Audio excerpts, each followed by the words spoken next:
Shalom, Bapak Ibu Saudara sekalian yang dikasihi Tuhan, selamat pagi. Bersyukur kepada Tuhan, bila pagi ini kita boleh bangun dalam keadaan yang baik, dan Tuhan memberikan kita kesempatan untuk melanjutkan kehidupan dan seluruh aktivitas kita pada hari ini. Saudara, mari sebelum kita bersama-sama akan membaca merenungkan firman Tuhan, kita datang kepadanya untuk kita memohon hikmat dan pimpinannya. Kita berdoa. Tuhan yang baik, kami bersyukur atas pertolongan dan penyertaan-Mu di dalam kehidupan kami. Ya Tuhan, kami ingin pagi ini membaca merenungkan firman-Mu, sebab firman-Mu adalah kebenaran, dan biarlah hidup kami senantiasa dituntun oleh kebenaran Tuhan, dan kami juga boleh ditolong untuk kami boleh memiliki hidup yang berkenan di hadapan Tuhan. Pimpin kami ketika kami membaca dan merenungkan firman-Mu. Biarlah firman ini boleh terus berbicara di dalam hati dan hidup kami. Terima kasih Yesus, kami berdoa di dalam nama Tuhan Yesus. Amin.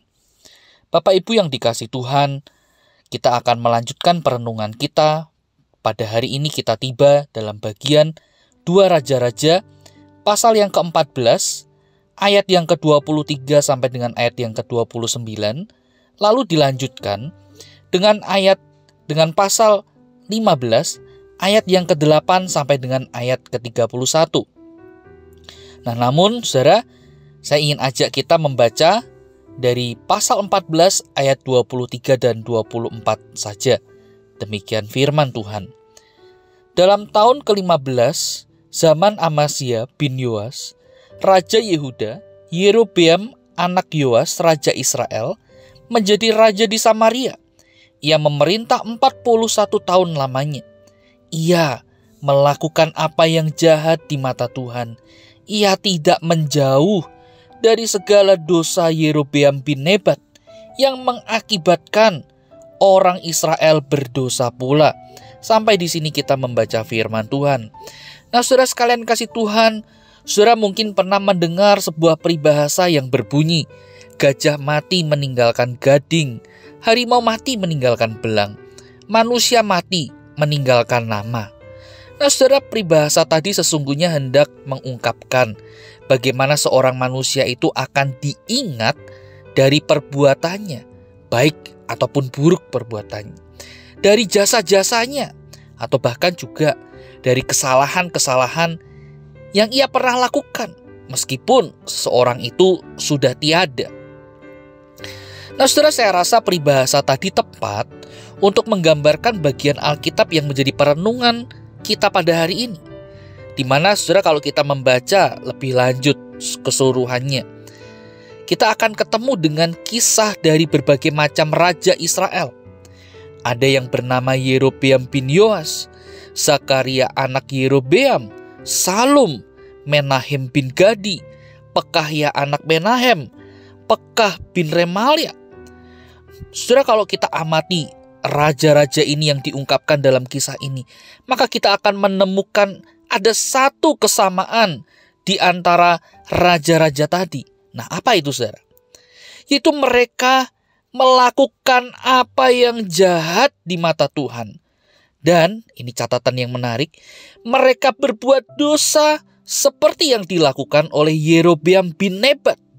Catatan ini, saudara, muncul berulang kali. Kita bisa menemukannya di dalam pasal 14 ayat 24, pasal 15 ayat yang ke-9, pasal 15 ayat yang ke-18, pasal 15 ayat yang ke-24, pasal 15 ayat yang ke-28. Catatan ini begitu jelas muncul berulang kali. Raja-raja yang tadi itu, saudara, mereka melakukan dosa seperti yang pernah dilakukan Yerobeam bin Nebat.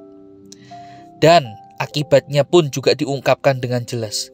Karena para raja Israel ini tidak hidup dengan takut akan Tuhan, mereka tidak menaati perintah Tuhan, mereka hidup jauh dari Tuhan, maka bangsa mereka, kerajaan Israel itu makin lama juga makin gagal menjadi bangsa yang berkenan kepada Tuhan.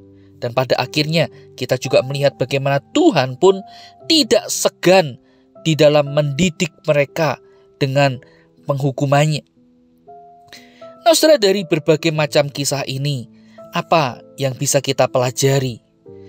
Saudara, paling tidak ada dua hal yang kita bisa pelajari. Yang pertama adalah kita perlu hati-hati di dalam menjalani hidup. Kita perlu memiliki hidup yang takut akan Tuhan dan menjauhi dosa.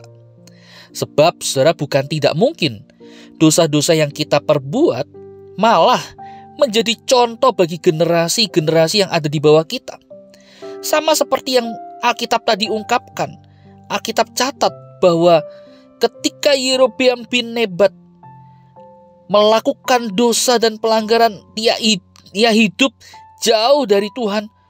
Justru ini menjadi contoh, ditiru oleh raja-raja setelahnya.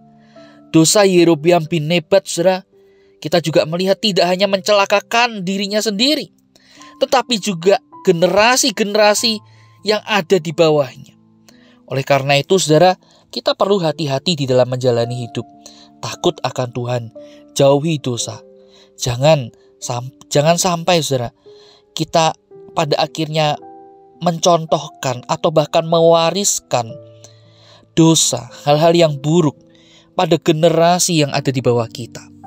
Dan yang kedua, di sisi yang lain, kita pun juga perlu punya sikap atau prinsip hidup yang sesuai dengan firman Tuhan, perintah Tuhan. Dengan demikian, kita berani berkata tidak atau menolak untuk ikut serta dalam pola atau gaya hidup yang salah, yang seakan-akan telah diwariskan turun-temurun. Saudara, kita perlu belajar dan memahami bahwa yang menjadi standar hidup atau otoritas tertinggi di dalam kehidupan orang percaya adalah firman Tuhan, bukan tradisi atau yang lain. Sehingga kalau kita tahu ada tradisi, ada sistem nilai, pola atau gaya hidup yang bertentangan dengan firman Tuhan, maka kita perlu punya sikap, kita perlu berani untuk menolak, memilih untuk hidup takut akan Tuhan. Nah, saudara, hal inilah yang tidak nampak dari raja-raja setelah Yerobeam bin Nebat. Ketika mereka melihat dosa yang telah dilakukan Yerobeam bin Nebat, mereka seakan-akan tidak berani untuk menolaknya, atau mungkin bahkan mereka juga tidak mau menolaknya. Mereka terhanyut di dalam pola hidup atau gaya hidup yang berdosa itu, sehingga semuanya itu seakan-akan diwariskan turun-temurun pada generasi-generasi yang selanjutnya. Sehingga kita bisa melihat dari bagian ini, bagaimana kesalahan itu, dosa itu terus berulang, terus diwariskan. Nah, saudara, dua hal ini yang saya rasa perlu menjadi perhatian kita. Sembari kita terus memohon kepada Tuhan, kiranya Tuhan menolong kita, menjaga langkah hidup kita, serta kiranya Tuhan menjaga langkah hidup generasi-generasi yang ada di bawah kita yang selanjutnya itu.